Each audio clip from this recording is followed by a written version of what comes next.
Olá, amigõezões e amigõezonas desse canal. Hoje vamos falar de algumas heranças bem polêmicas dos famosos, minha gente. O vídeo tá incrível, preciso do seu likezão. Minha gente, basta um finado rico morrer que aparece os urubu, todo faminto em cima, sabe? Querendo um dinheirinho da herança. Sempre isso acontece. Silvio Santos nem esfriou na tumba e vocês vão ver, minha gente, que daqui uns dias já tem uns abutres em cima querendo ser filho do Silvio Santos. Aguarde que eu tô falando pra vocês.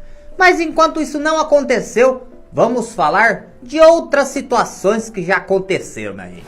O primeiro caso é do Anderson, vocalista do Molejo. Você já acredita, minha gente, que já apareceu um rapaz dizendo que é a viúva do cantor?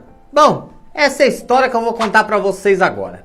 Todo mundo sabe, né, que o Anderson infelizmente faleceu vítima de um câncer na região inguinal, minha gente.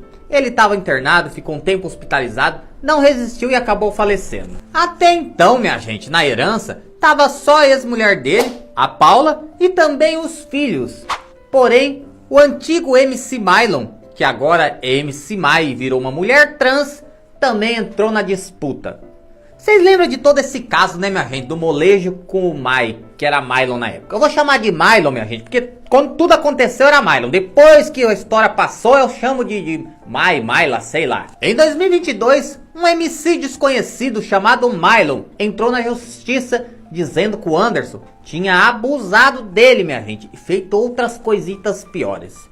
Ele, que tem uma tatuagem do cantor, minha gente, disse que eles sempre estavam conversando e que o Anderson vivia propondo para ele alguns negócios e apoio para ele na música.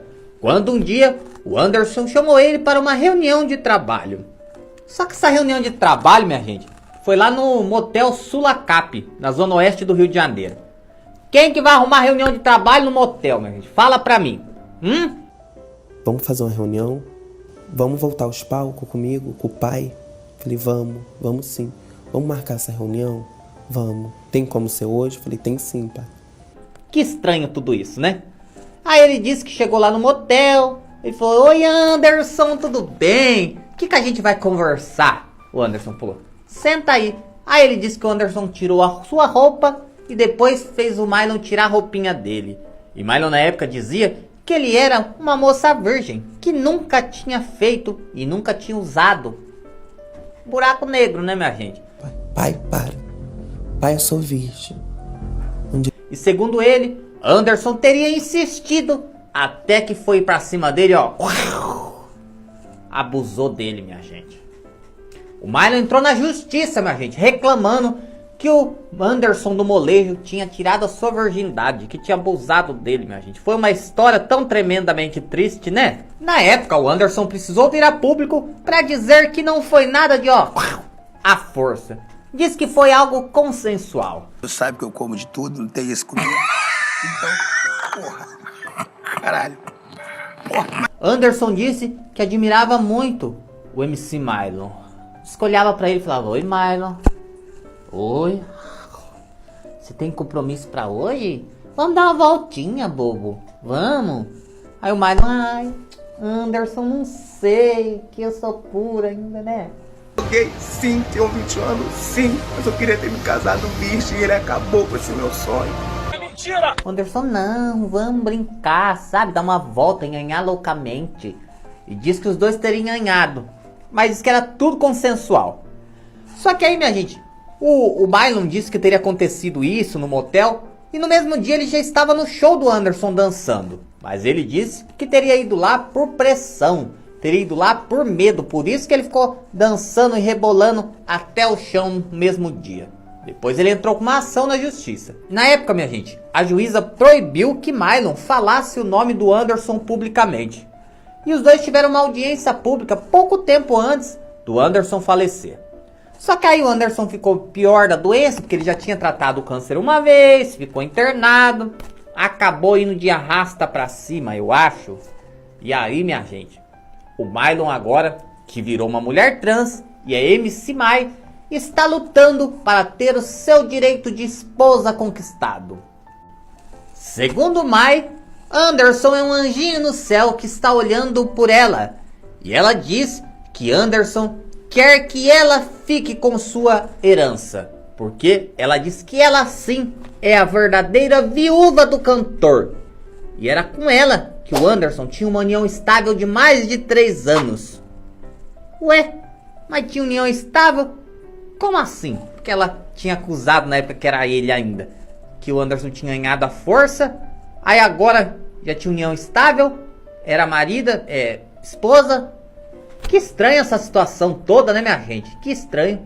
Mas fato é que MC Maia entrou na justiça e quer, abocanhar uma parte da herança do Anderson. O homem, minha gente, deve estar se revirando na tumba, que nem esfriou o corpo ainda, minha gente. Já começaram a vir em cima querer herança. Coisa feia, né? Esperasse um pouquinho mais, né, minha gente? Mas não, os abutres não espera. Minha gente, o caso mais famoso de treta de herança é do Gugu, minha gente. O Gugu também, minha gente, faleceu em 2019 com uma morte suspeitíssima, minha gente. Pelo que conta, Gugu subiu até o sótão da sua casa para consertar o ar-condicionado que não estava funcionando. Já é estranho por aí. Rafael Ilha, que era amigo íntimo do Gugu, disse que o Gugu era todo delicado, não sabia trocar uma pilha do microfone. Disse que o Gugu não fazia nada sozinho, tinha gente para limpar até a boca dele. E o homem ia subir até o sótão, minha gente, para consertar o ar-condicionado. Nós que é pobrinho já não vai se arriscar pra fazer coisa que nós não sabe. O Gugu, bilionário, era só ele ligar pra alguém e falar, ele tava nos Estados Unidos, né? Hello, meu ar-condicionado não está funcionando o cu. Você pode vir arrumar, por gentileza? Thank you. Era só isso, vinha um técnico lá, subia lá e arrumava. Mas falar que o Guguzona subiu lá em cima pra arrumar o ar-condicionado, minha gente, é muita imbecilidade pensar isso, né? Não sei que o Gugu fosse pão duro, né? Mas eu acho que não era não. Bom, minha gente, não tem nada a ver com isso, né? Se dizem que foi isso, então foi isso. E aí depois começou a treta. Primeiro, minha gente, quando abriu o testamento, viram que o Gugu deixou herança para os 3 filhos, para os sobrinhos e uma pensão vitalícia de 100 mil reais para a Dona Maria do Céu, que era sua mamãezinha. Rosemiriam, que até então pagava de esposa, não teve direito a nada. E foi então, minha gente, que contaram que a Rosemiriam nunca foi esposa do Gugu de verdade. Ele usou ela mais como uma barriga solidária para ter as criancinhas. Em vida, o Gugu já tinha dado uma mansão de 6 milhões de reais para Rose em Alphaville. E também ele bancava todos os gastos e os custos da Rose, né? Diz que pagava especialização na medicina, pagava tudo que ela queria, né? Em troca, ela só tinha que fazer umas fotinhas com ele, falando que era esposa, né? Mas enquanto isso, Gugu, minha gente, tava sarrando no bailão das poderosas, minha gente. Era uma coisa louca. A Rose se engalfinhou com o filho mais velho, se engalfinhou com a velha lá de Maria do Céu. Virou uma treta, minha gente. Não conseguiu pegar nada. Mas conseguiu uma pensão de 10 mil dólares por mês, que é equivalente a uns 50 mil reais. Já tá muito bom, tá não, Rose? Já tem casa própria, mansão. 50 mil por mês dá pra viver tranquilamente, não dá não? Só que aí, minha gente, a história começou a complicar. Porque um velho comerciante apareceu dizendo que o Gugu era seu pai. Só que você olha pra latinha do homem, minha gente, ele era mais acabado com o próprio Gugu. Ricardo Rocha, que diz que tem 48 anos, mas não sei não, viu? Sei não, que 48 anos as pessoas estão tudo jovem. Não sei. Ele alega, minha gente, que a mãe dele, a dona Otacília, era muito sapequinha. E quando o Gugu tinha uns 14 anos, ele trabalhava de office boy numa imobiliária, né? E aí diz que os dois teriam ido pra uma cafeteria, sabe? Que o Gugu sempre passava por lá, a mãe dele trabalhava lá, diz que a mãe dele olhava, oi, nossa, Agostinho, como você é lindo, Agostinho. Ai, Agostinho, você é maravilhoso. Agostinho, eu quero ficar com você. E o Gugu olhava pra ela, não, deixa pra lá outro dia. Não, eu quero te possuir, Agostinho. E diz que a dona Otacília, minha gente, fogou o ganso com o Gugu. Aí passou anos, diz que a dona Tarsila nunca conseguiu encontrar o Gugu, né, minha gente? E ele disse que ficou sempre acompanhando a carreira do seu painho de longe.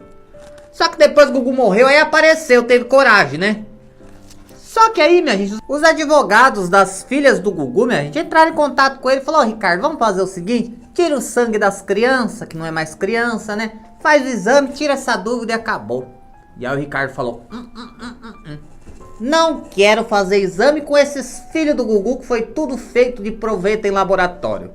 Pra quem não sabe, minha gente, o Gugu nunca ganhou com a Rose pra ter os filhos. Pode ter ganhado, mas não pra fazer os filhos.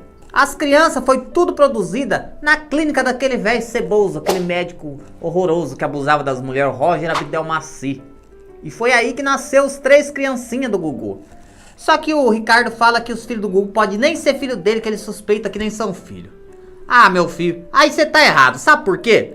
O filho do Gugu mesmo, João Augusto mais velho, ele podia ter dado o carisma do pai, podia ter dado o talento do pai, não herdou nada disso. Mas herdou a lata do Gugu. O moleque tem a lata do Gugu, minha gente. É a Guguzona escrita esse moleque, minha gente. Então não tem como falar que não é filho. E ele quer fazer o exame com a Dona Maria do Céu. Ele queria esses tempos atrás que trouxesse essa velha lá dos Estados Unidos pra vir aqui pra tirar o sangue dela, coitadinha. Ela tá lá descansando, já não aguenta mais nem falar direito e quer tirar o sangue da mulher pra fazer exame com ele. E tá essa história aí, minha gente. Tá ainda rendendo na justiça. Porque ele não aceita fazer o exame com as crianças, que não é mais criança, quer fazer com a Dona Maria do Céu. Dona Maria do Céu não tá em condições de fazer exame e tá esse impasse todo aí, minha gente. E também vale destacar que tinha entrado uma outra pessoa na disputa, que já acabou saindo fora. O Thiago Salvático, que ele sim disse que era a viúva do Gugu. O Thiago disse que os dois passaram os últimos momentos de amor, de love, de enhanhamento, juntos, minha gente. Ele conta que Gugu era o seu grande amor, que Gugu levava pra passear, levava pra tomar sorvetinho, diz que os dois viviam andando pelo mundo afora, fazendo bundalelê, se divertindo e sendo feliz, e que ele teria direito. Mas aí ele tomou uma derrota na justiça e deixou quieto. Ô minha gente, eu acho o seguinte, esse Gugu também foi sinistrão, né? Por que não deixou tudo escrito certinho, né? Não quero a Rose, porque a Rose só foi minha chocadeira, não podia ter deixado escrito? O Thiago era meu namorado, mas não queria deixar pra nada pra ele. Não ia evitar tanta coisa, tanta conversa, né? Mas Gugu só deixou o testamento lá e foi embora. Todo mundo que se mata agora. Deixou o dinheiro lá e largou. E Rose também, né, minha filha? Seus filhos tá tudo bilionário. Você acha que seus filhos deixar você passar fome, mulher? Sossega o coração aí. E outra, esse outro velho aí, vocês acham que ele é filho do Gugu, minha gente? Fala a verdade, o que vocês acham? Vocês acham que tem chance dele ser filho do Gugu? Eu não sei não, porque o do Gugu sempre foi tão delicado, ainda mais criancinha, novinho, minha gente. Ele ia pegar e afogar o ganso com uma mulher mais velha, não era muito feitio do Gugu. O Gugu parece que era tão bobinho, né? Não era cara de ser cachorrão. Acho que o Gugu nunca foi cachorrão não, minha gente. Então acho que, não sei, eu desconfio que não seja não. Pelo menos, minha gente, esse povo tá indo atrás de gente que tem dinheiro ainda, né? Dura aquela mulher que tá indo atrás da Rita Cadillac que diz que é filha dela. Rita Cadillac tem o quê, minha gente? Tem nada, mais nada.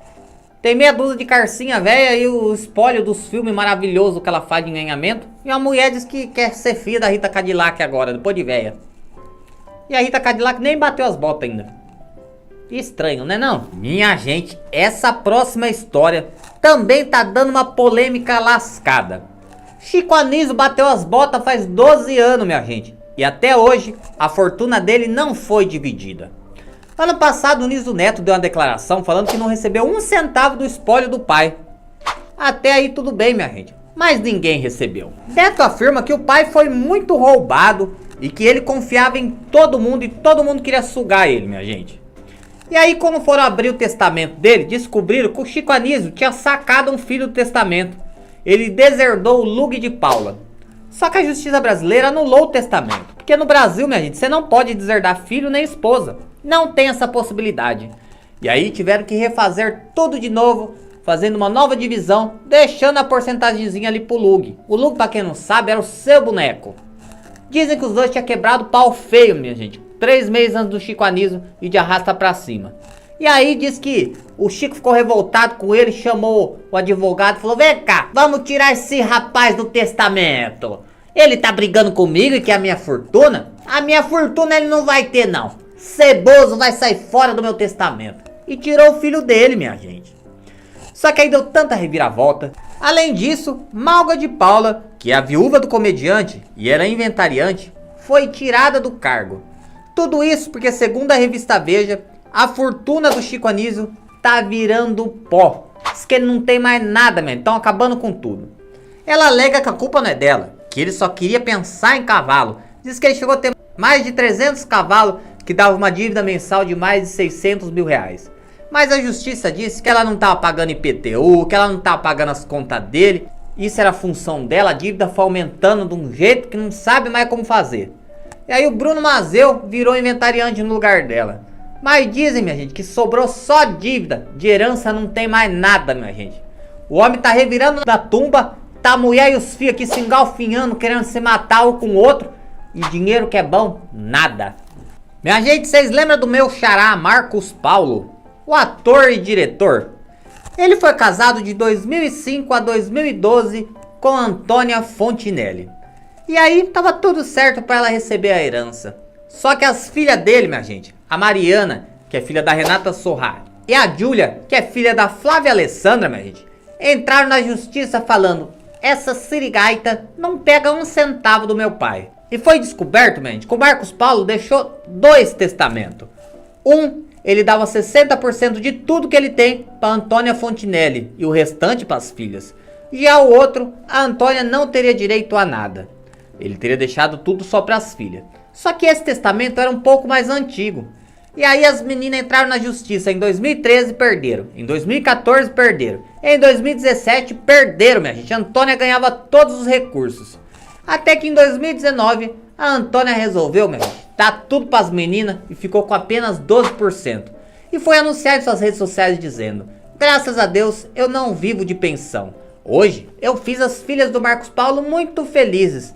Também elas não sabem se reinventar, né? E a Antônia ficou com 4 milhãozinho, minha gente, e encerrou a treta na justiça a partir daí. E as filhas ficaram com toda a grana, minha gente, que é avaliado em 30 milhões de reais. Minha gente, o próximo, ainda sinto aquele cheiro, ó, de defunto fresco. Tô falando do Pelezão. Pelezão deixou uma fortuna de 75 milhões. Achei bem modesta a fortuna dele, um cara que foi tão craque do jeito que ele tem. O Neymar tem acho que 4, 5 vezes mais esse dinheiro. O que será que aconteceu com o dinheiro do Pelezão, hein? Bom, mas o Pelé deixou seu dinheiro para Márcia Ock, sua esposa, e a outra parte para os 7 filhos. Incluindo, minha gente, os netos dele ali, que era filho da Sandra, que já faleceu. A filha que ele demorou para reconhecer, né, que ele foi bem cebozinho com ela em vida, não é porque morreu que não vai passar pano, né? Porém, minha gente, seus 2 filhos, Joshua e Celeste, resolveram, minha gente, entrar na justiça para que a enteada do Pelé, a Gemima, fosse também incluída no testamento. E aí o Edinho, minha gente, que é o filho mais velho do Pelé, falou: epa, pera lá, já estão querendo pôr mais gente na disputa da minha grana, não tô gostando disso não. Não vai pôr mais ninguém não. E entrou na justiça querendo ele ser o inventariante. Ele alegou, minha gente, que ele sempre cuidou das finanças do pai, principalmente no fim da vida do Pelé. Acho que era por isso que só tinha 75 milhões, né? Diz que esse menino já deu trabalho antigamente, né? Bom, quem sou eu pra falar da fortuna dos outros? Cada um cuida do que é teu, não é verdade? O juiz falou: não, a Márcia é a viúva. E a viúva continua sendo inventariante, porque esse é o direito legal dela. E agora tá uma treta, meu. Então tudo se engalfinhando ali. Porque uma parte da família quer colocar a Gemima como filha, a outra parte não. Mas fato é que diz que o Pelé tratava ela como filha. Mas sabe o que eu não entendo? Se ele tratava ela como filha, por que ele já não colocou na herança o nome dela também, hein, Pelezão? Por quê? Parece que esses defuntos, minha gente, gosta de causar treta depois que morre. Deixa as coisas tudo mal escritas lá, mal feito, pra ter treta depois. Hein? Por isso que é uma vantagem ser pobrinho, minha gente. Porque se é pobrinho, você deitou ali debaixo da terra, acabou. Ninguém quer saber de mais nada seu. Até seu nome o povo esquece. Esquece porque aí sobra dívida pra pagar e ninguém quer. Minha gente, tinha um cara muito polêmico aqui no Brasil, mas um cara inteligentíssimo. E talvez nos dias de hoje ele seria mais cancelado do que nunca. Tô falando do Clodovil. Umas pessoas acreditam que ele faleceu, enquanto outras acreditam, minha gente, que agora ele canta Show das Poderosas, né? Estão dizendo que o Clô, minha gente, é na verdade a Anitona disfarçada, porque coloca uma peruca no Clô. Fica a cara da Anitta. Mas o Clodovil, minha gente, morreu em março de 2009. E de acordo com o Hospital Santa Lúcia de Brasília, ele morreu vítima de um AVC. Só que tem tanta controvérsia nessa história, minha gente. Dizem os amigos próximos dele que ele tinha descoberto 4 dias antes de virar presunto que estavam, roubando e desviando dinheiro do seu gabinete. E ele estava disposto a resolver e pegar o rato. E também, minha gente, a Renata, que era empregada da casa dele, disse que a noite antes dele morrer ele estava normal. Só que às 4 horas da manhã ela escutou alguns passos, uns barulhinhos no quarto. Não sei se era barulho de enganhamento, não sei se era barulho de briga, de discussão. Mas fato, ela disse que tinha gente na casa que foi embora às 4 da manhã. No dia seguinte, o marido da Renata, que também era funcionário da casa, minha gente, foi bater lá na porta. Clozinho! Clô! Clozinho, abre a porta pra mim. E nada do Clô abrir. Aí a Castanhola, que era a cadela do Clodovil, precisava de remédio, ele abriu pra dar, minha gente. Chegou lá, o Clô tava no chão, todo pelado, minha gente, com tudo balangando, né? Disse que ele tava todo vomitado com ferimento na cabeça. Aí os empregados falou, tá, morreu de AVC, né? Mas como que ele caiu da cama, que era super baixinha, num tapete felpudo espesso, e fez esse ferimento na cabeça? Isso tá muito estranho. Minha gente, isso aí virou teoria da conspiração, porque nunca provaram nada, mas que estranhíssimo é. O Clodovil tava meio quebradão, minha gente. Ele havia deixado 4 milhões de reais de herança. Na verdade, deixou 4 milhões de reais no seu espólio, minha gente, porque ele não tinha herdeiro nenhum. A sua advogada, a Hebe Queiroz, que era muito amiga dele, disse que boa parte do dinheiro dele foi usado para quitar a dívida. 1,5 milhão foi usado para pagar ela mesma, o seu escritório, porque ela disse que sempre trabalhou de graça pro Clô. Fora isso, minha gente, aquela mansão que ele tinha em Ubatuba, vocês lembram? Que era uma casa linda, minha gente, com areia da praia na sala, que tinha colocado uma privada, minha gente, que ele cagava olhando no céu, olhando a praia, tudo ao ar livre, minha gente, ele cagava olhando o céu, contemplando as ondas, o mar. Uma coisa louca aquela mansão. Foi leiloada em 2018, só que o dono nunca pôde usufruir do imóvel. O canal dos meninos do Lolo Bolado foram lá na casa uns tempo atrás, minha gente. A casa tá toda depredada, toda estourada, bagaçada. E parece que tá dando um perrengue na justiça. Estão querendo demolir a casa. Porque a casa foi construída numa área de mata de preservação. Não era pra ter sido construída. Tá dando um chabu essa história. Fato é que a herança do Clô também virou pó. Foi tudo pra pagar a conta, man. Ninguém conseguiu pegar nada da herança. A não ser advogada, mas foi pra pagar o próprio serviço dela, que era honorário advocatício. Que triste, né? Se acumular dinheiro em vida, bens, chegava na sua morte, não tem nem pra quem deixar. Bom, minha gente, curtam esse vídeo. Meus amigõezões e amigõezonas, eu queria deixar um beijo muito grande pra vocês. Principalmente pra aqueles fiéis, minha gente, que estão aqui todos os dias. E saibam que eu conheço todos vocês dos comentários, viu? Eu sei quem deixou hoje, quem não deixou, quem deixou uma. Conheço todo mundo. Vocês sabem que eu comento com vocês as coisas, porque eu já conheço vocês. Qual é o youtuber que faz isso? Nenhum. É por isso que eu sempre digo que aqui nós somos sim uma família. Eu amo vocês, minha gente. Que Jesus Cristo ilumine a vida de todo mundo, minha gente.